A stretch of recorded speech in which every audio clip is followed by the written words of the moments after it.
Hey everyone, welcome to Horror Talk Live, episode 14. And tonight we're going to do a fun one for the end of summer, and that film is going to be The Lost Boys, a very popular vampire movie from '87, one that I grew up on. I know a lot of you probably grew up on this one as well. Always was on HBO or Cinemax all the time when I was growing up. But first, as always, just go back through some theatrical films I saw lately, some recent physical media pickups that I've gotten. Um, Last week, me and Dale underscore from the Bat and Spider podcast went to see Alien Romulus. I really enjoyed it. I gave it a 9 out of 10 on my review. Fede Alvarez did a really nice job with the film. I think it's extremely well made. And while I don't think it's perfect, I think it's definitely the best Alien film we've gotten in quite some time. And I really, really enjoyed it. So if you get a chance, if you haven't seen it yet, I highly recommend Alien Romulus. Also, since we didn't do a July episode, we saw Twisters, right? Mm-hmm. I got to see Maxine. I loved Maxine. I really like Twisters. Deadpool versus Wolverine. My son has seen it twice. I took my son opening night, and he went last week with my wife because she really wanted to see it while I was seeing Alien Romulus. And you really loved Deadpool Wolverine. What'd you give it out of 10? Like a 9. 9 out of 10. I gave it a 9 out of 10 as well. Twisters, I gave it a 9 out of 10. Maxine, I gave it a 9.5 out of 10. I love Maxine. I can't wait for the physical media release of it, 4K. That movie's going to look beautiful on 4K. I also saw Long Legs as well. That's doing really well, over $100 million worldwide on a budget of $11 million, I do believe. It's Neon's biggest grossing movie they've ever had. Enjoyed that film as well, although I didn't think... I want to see it again. I know it's coming out on digital next week, and I think Deadpool and on... Wolverine still made more. Yes, I know, Troy. We're not even talking about nowhere in the same ballpark. But it comes out in 4K in September. I want to see it again. I did enjoy it, but I didn't think it was as great as some people said it was. Now we all have our... Oh, hey, Kurt, how you doing?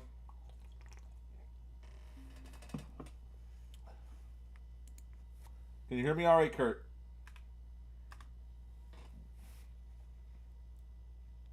Oh, that's no problem, Kurt. Um, yeah, I liked Long Legs. Didn't love it, but it's one of those films that I think needs a second watch. I thought Nicolas Cage was great in it. Um, Maika Monroe was great in it. I thought it was well shot. And Alicia Witt was great too. She didn't get enough credit, but she was great in that movie. I am really looking forward to watching it again. It is not a happy movie though. I wouldn't even say it's a fun movie to watch. Um, it's an artfully done, very dark, depressing type of film. So it's one of those movies you gotta be in the mood for, unless you like that kind of thing. Um, okay, thanks, Kurt. I appreciate it. We have different placement on the microphone, and Troy assured me it'd work right, and I defaulted to his wisdom, and it's working good. So I'm glad to hear that. Now, the movie coming up that I really, really want to see is Beetlejuice. That comes out on September 6th. I can't wait to see that one. I love the original Beetlejuice. Got to rewatch that. I have the 4K. Got to rewatch that film. I'm excited about that one. That's the next big film I'm really excited for. Hi, Kathy. And Kathy said hi. Hi. Yeah, so Beetlejuice is the next one I really, really want to see. And then we got some horror films coming out for Halloween, and we'll get into that next month when we do a Hard Talk Live before we go off to Montana for vacation. Physical media-wise, that I've picked up recently, and this one I want to talk about a little bit because I did a review for it. Me and my wife Alicia saw it opening night when it came out, and that is The Fall Guy. I picked this up on 4K as the extended cut and the theatrical cut. And the theatrical cut I wasn't high on. I liked it. I wanted to love it, and I didn't love it upon first. I enjoyed myself, but not enough to give it a high rating. I think I gave it a 7.5 out of 10 or an 8 out of 10. I don't remember. I'd have to go back and rewatch my review. I got to be honest. The extended cut is 20 minutes longer, and I know in my review I said it was too long. I actually prefer the extended cut over the theatrical cut. I would give the extended cut a 9 out of 10. That's how much more the movie improves. It flows better. It makes more sense. It fleshes out some things that made me enjoy the film more. So yeah, I'm upgrading my score on this one from like a 7.5, 8 out of 10 to a 9 out of 10. I enjoyed the extended cut that much. And if you haven't seen this one yet, it's a fun movie. Ryan Gosling is great in it, and so is Emily Blunt, and their chemistry is off the charts. So it's a very enjoyable movie with a lot of cool practical action. And yeah, I highly recommend The Fall Guy if you get a chance to see it. Something else I picked up was Tales from the Dark Side, the series. It came with 2 different cases, all 4 seasons. The first 2 seasons are in this case. The other 2 seasons are in the other case. This is a series I used to watch as a kid. This is the other big horror series on. This was in the 80s. This is even predates Tales from the Crypt, before Tales from the Crypt came out in the HBO. I remember, I watched 3 episodes so far, and one of the episodes I remember from when I was a kid watching this on syndication. So far, really cool series. I'm going to enjoy going through all the episodes through Halloween. They're quick too. It's like 24 minutes long, so you're in and out each episode. I'm really looking forward to, just revisiting a lot of these. I haven't seen these in 30 years probably. So I'm really looking forward to going down this rabbit hole. But yeah, this is a pickup I made too. Next on the list, and I have a review coming out for every Carrie movie, and you're probably asking yourself, well, how many did they make? Well, there's the original movie, which I'm going to talk about right now. I picked up this 4K from Scream Factory, the original Carrie, which looks amazing in 4K, and when they dump the blood on poor Carrie on prom night, it looks spectacular. Pick this up. Beautiful transfer. If you're a fan of this movie, it's definitely worth the upgrade. Bunch of special features on here. Definitely worth the purchase. So yeah, that was one I picked up too since the last we spoke. And the other one, I had to get the DVD though because the Blu-ray is hard to come by. The Rage Carrie 2. I've seen this one only on TV over the years. I've never seen it unrated or the way it was released theatrically. And I'm going to do a review on this one. There's this one. There's a 2002 TV Carrie remake that I reviewed. I already watched it. It's on Tubi for free. If you're interested in watching it, good old Tubi. I think this one's on Tubi as well. And then there's the 2013 Carrie remake with Chloe Grace Moretz. I already shot all my reviews for that. Those will be coming out over the coming weeks. Yeah, Kurt, I was actually looking at picking up the Friday the 13th series. I remember watching that on syndication when I was a kid, too. I think it was on Channel 9, if I remember correctly. They used to play those episodes on. I enjoyed that series as well. Once you get past the realization that Jason is not in the TV series and it's like a anthology series, once you come to grips with that, that series was pretty fun and quite inventive in a couple of those episodes. I'm drinking an Oktoberfest beer tonight. 'Tis the season. Actually going to start bringing some Halloween decorations over as well. Let's get into this movie. On that beautiful 4K right there, I'm going to recommend that if you're a fan of this film. That 4K looks great. They did a nice job restoring the film. This is Troy's first time watching. Oh, before we get into this, the big physical media upcoming release that got announced just a few short weeks ago is coming out October 15th. A Nightmare on Elm Street is going to make its 4K debut. And it's coming in a steelbook and a regular packaging. And they're going to have the theatrical R-rated cut and an unrated cut, which I had no idea even existed. I don't think they even mentioned that in the documentary Never Sleep Again. Plug for that one. If you've never seen that documentary and you're a fan of Nightmare on Elm Street franchise, check out Never Sleep Again. Hi, Cobra Kai Gaming. Welcome in. Thanks for joining us. Yeah, if you're a fan of a Nightmare on Elm Street franchise, check out Never Sleep Again. It's actually free on YouTube if you search it. It goes through every film in the franchise, up through Freddy vs. Jason and the remake. And it just talks about each one. It interviews people, the directors, the actors, the writers. Obviously Bob Shaye, because he produced all of them. Except for, I don't think he was involved too much in the remake. But Bob Shaye owned Uline for a time and ran it for the longest time until he sold it off to Warner Brothers.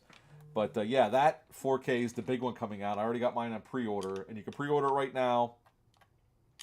Amazon is a decent price. So does Groove Entertainment that Universal owns, has a good price. You can find their website. And yeah, that's the one I'm really excited about, the Nightmare. And the Hitcher's coming out in September as well. I got mine pre-order for that on 4K. Second Sight took a long time doing the restoration, so I'm excited to see what they have for us in store on the Hitcher. All right, let's get into the Lost Boys here. This was Troy's first time watch. I wanted to do this film, especially during the summertime. It just feels right. Even though they don't, I mean, the kids are off school in the movie, so you assume it's a summer movie. The Lost Boys came out July 31st of 1987. It's rated R. It's an hour and 37 minutes long. This had a budget of $8.5 million, and upon release, it made $32 million. And this was a huge hit. This is a big deal at the time. I remember this being on HBO and Cinemax ad nauseum. I remember renting this from the video store with my friends. We must have watched this thing 100 times in the subsequent years after this came out, once we were old enough to rent it. And, you know, it's just a fun movie. And as we go through it, you know, we'll talk about that. To direct this film, they brought in Joel Schumacher. Now, Joel Schumacher, before this, just a couple films he did, was in DC Cab in '83 with Mr. T. And St. Elmo's Fire was the film he did right before this. After this, he would go on to direct 2 INXS videos.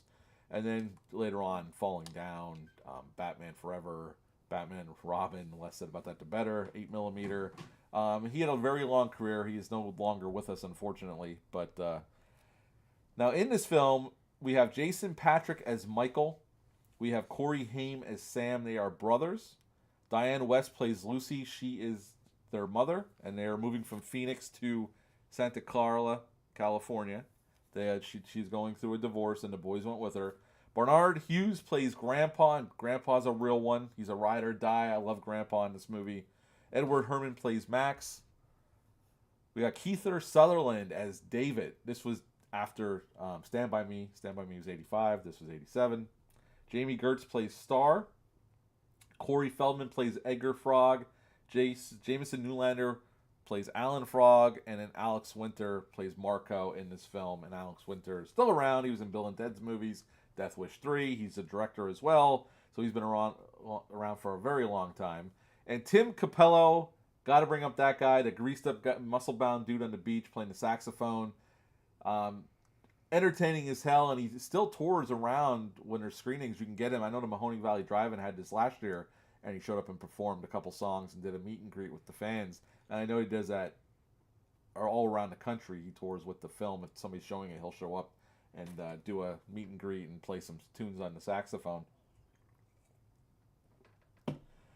And right at the beginning of the film, we see, well, they set up Santa Clara. We see the boardwalk, the rides, you know, Santa Clara. Or Carla. It's Carla. I've only seen this movie about 50 times. And we see a security guard telling these hooligans to get lost. And he ends up getting killed on his way to his car.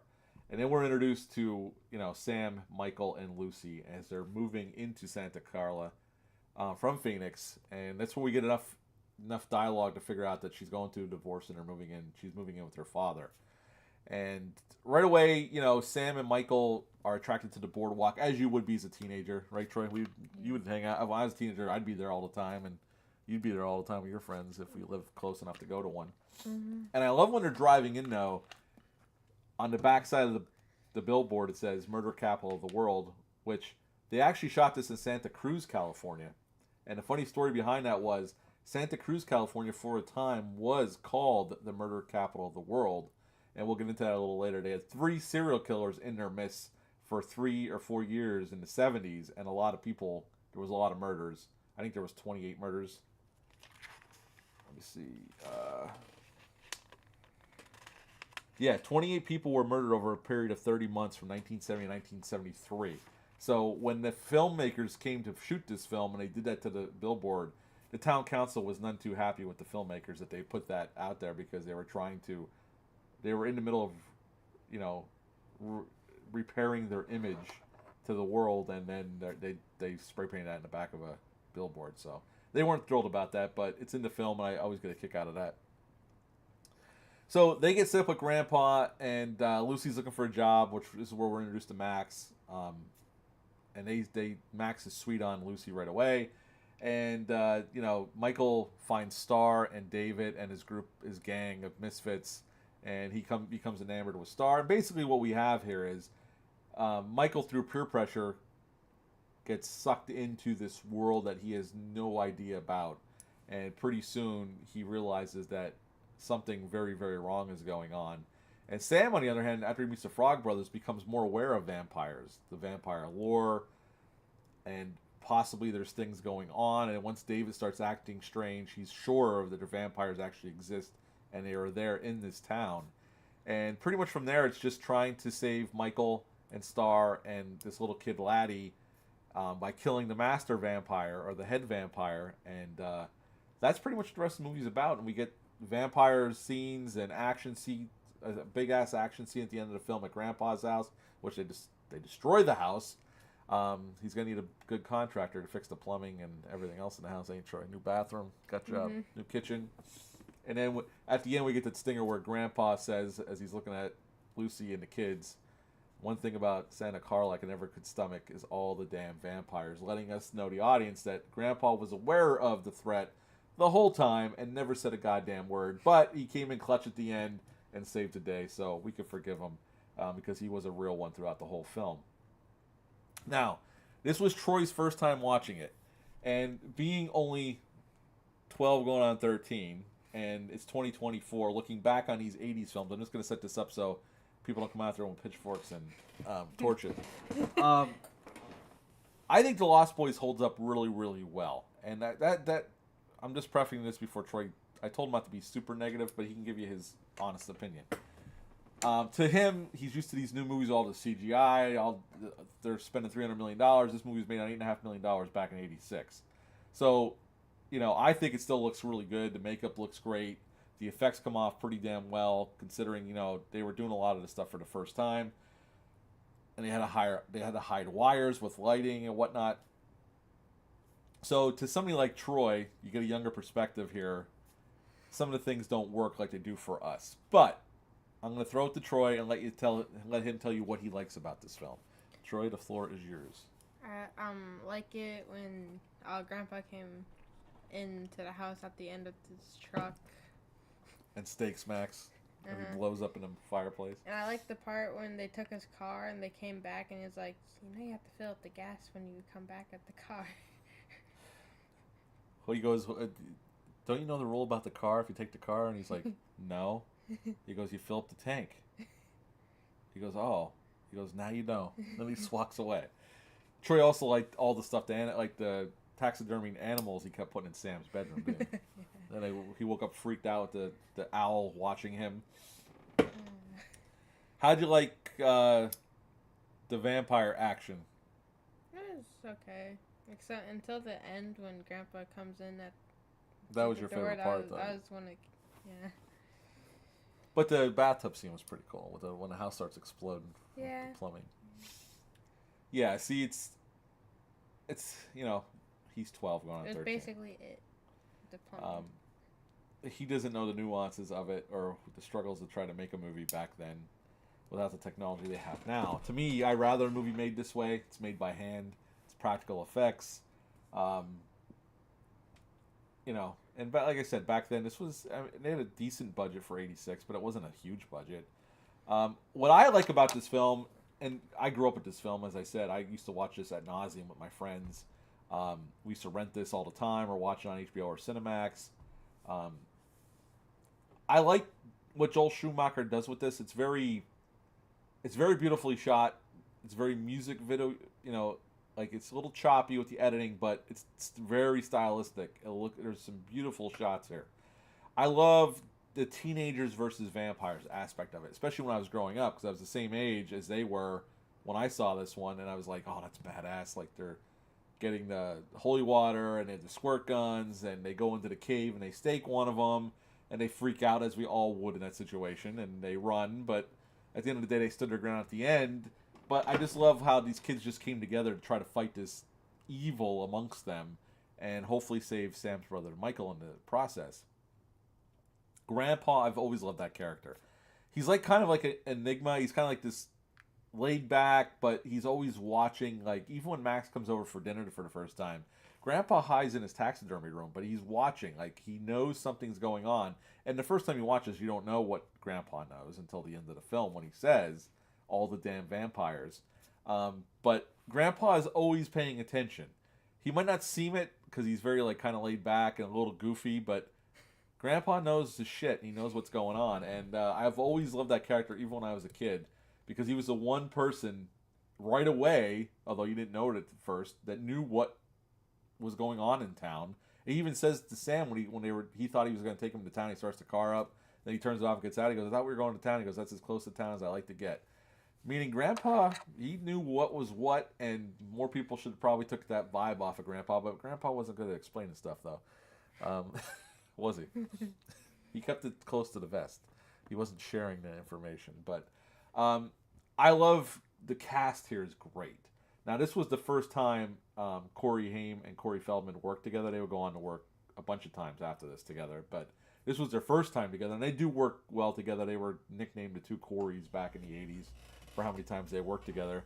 And, License to Drive later on, et cetera, et cetera. I mean, they worked together a bunch of times. I love the reveal of Max as the head vampire at the end.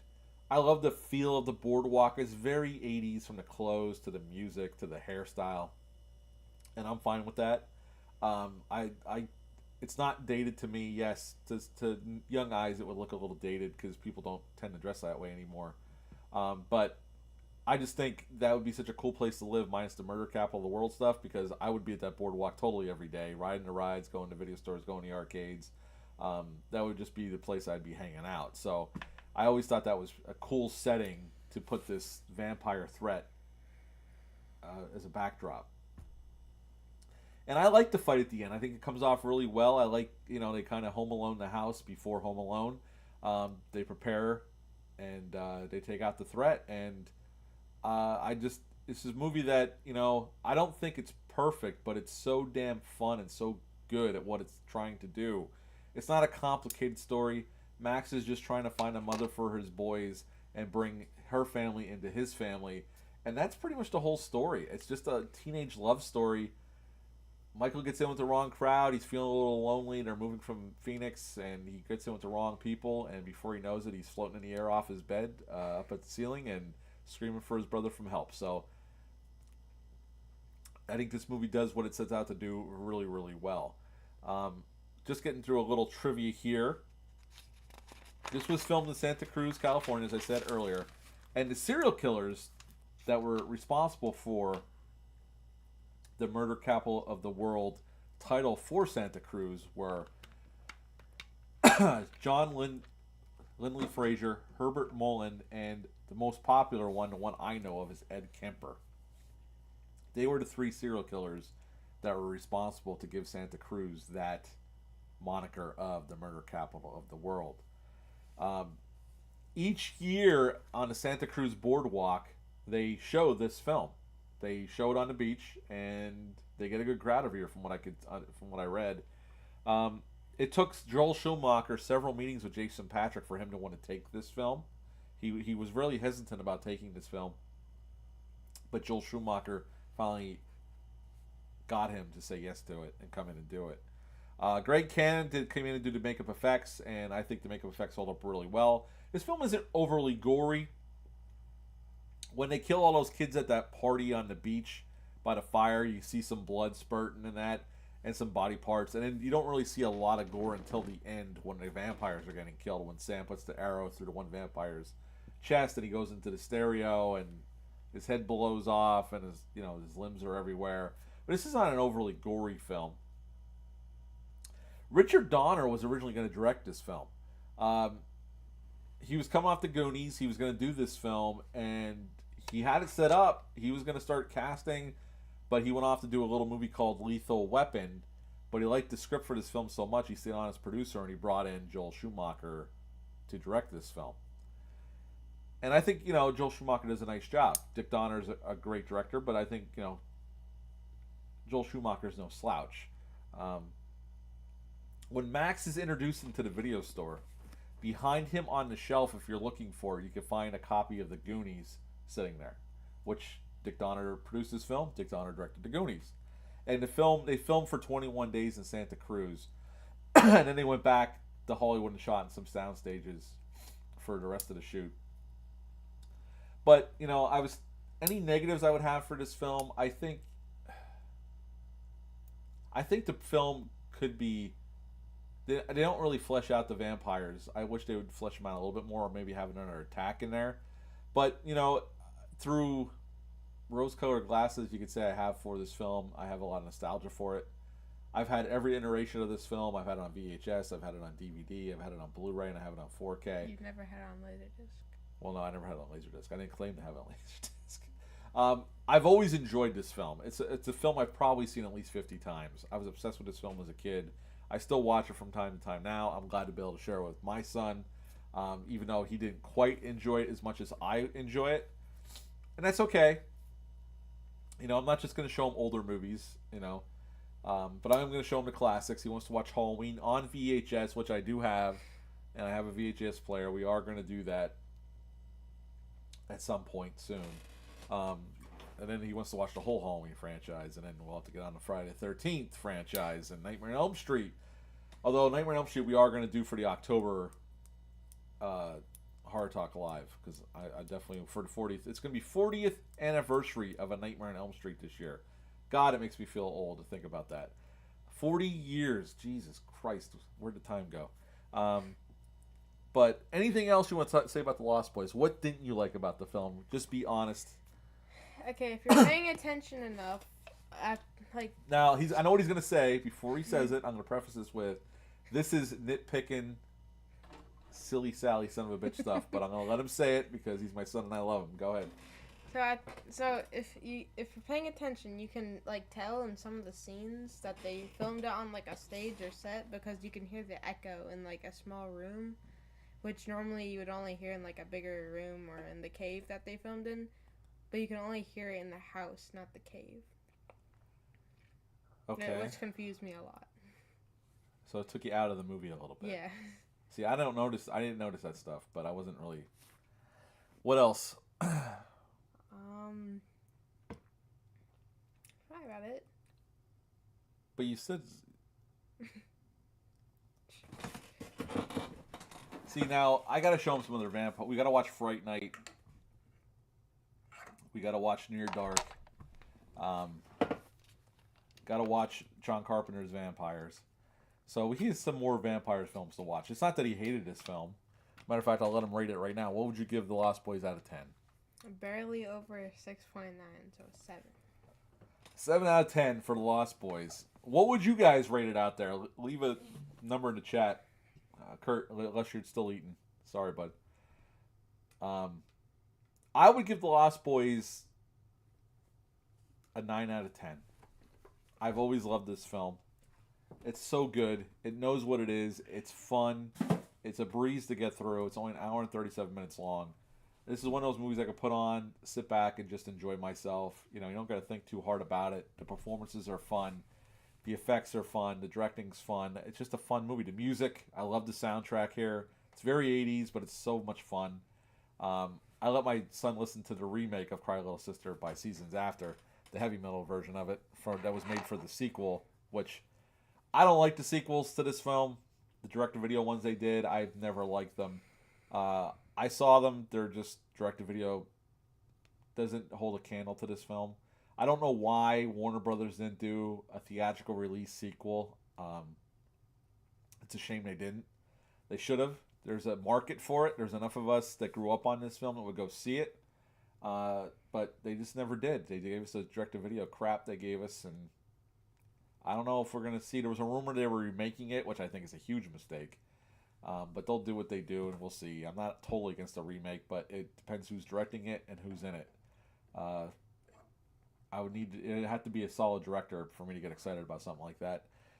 But yeah, The Lost Boys is just a special film for me. I've always enjoyed it. It's a film I grew up on again. I've seen it many, many times. Me and my friends sat around watching this many, many times. And I thought it was a good way to end the summer on this film. I really did. This is a summer horror film. No ifs, ands, or buts. It was released in the summer. The kids are off school in the film, so it's a summer horror film. And, you know, it's a damn solid one from the 80s. Again, Troy gave it a 7 out of 10. I gave it a 9 out of 10. Now, we are going on vacation next month for 10 days, but I do want to do a Horror Talk Live before we go away. So me and Troy were trying to game plan what we wanted to do next month. And I told Troy it's his pick. And what we came down with, what we're going to do... Thanksgiving. We're going to do Eli Roth Thanksgiving that came out last November.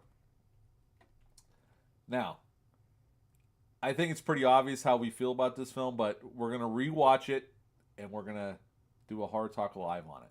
Troy's very excited about it because it's a movie he really really likes, and we can chat about that. If there's Thanksgiving fans out there, let us know in the chat. I know Kurt, you enjoyed it. I know Kathy, you enjoyed it. Mom, not so much. I know Dad enjoyed it, but Mom, not so much. She was a little freaked out by it, but Did Landon like it? I don't know if Landon saw it. I'm guessing he did. Yeah, I'm guessing he did. I don't know. But what are your thoughts on The Lost Boys? Leave a comment in the chat. Let us know. I greatly appreciate it. Is this a film you grew up on, like me? Let me know. Do you own this on physical media or on digital? Let me know too. But that is it for tonight. This is a little bit of a short one, but it's hot up here in the attic. I'm starting to sweat. But yeah, we will reconvene next month. I have Carrie, the original Carrie, coming out on Monday. I'm going to drop that review on Monday, and then the Rage Carrie 2, and then the rest of the week. Rage Carrie 2 come out on Wednesday, and then the rest of the week I'm going to be off because the holiday. We got some visitors coming down to visit us, so we're going to be busy Thursday through the weekend. And then we'll finish off the week after with the Carrie 2002 remake, the Carrie 2013 remake. I'm going to rank that franchise you didn't know you needed. That's right, Kathy. The Rummels love The Lost Boys.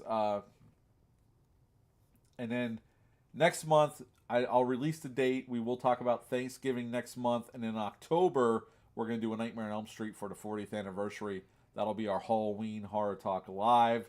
And I can't wait to get that 4K and check out this unrated cut that I didn't know existed for Nightmare on Elm Street. But that is it for tonight. I hope you all have a great weekend.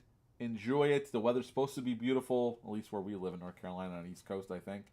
But yeah, have a great weekend. Take care, and we will see you soon. Bye.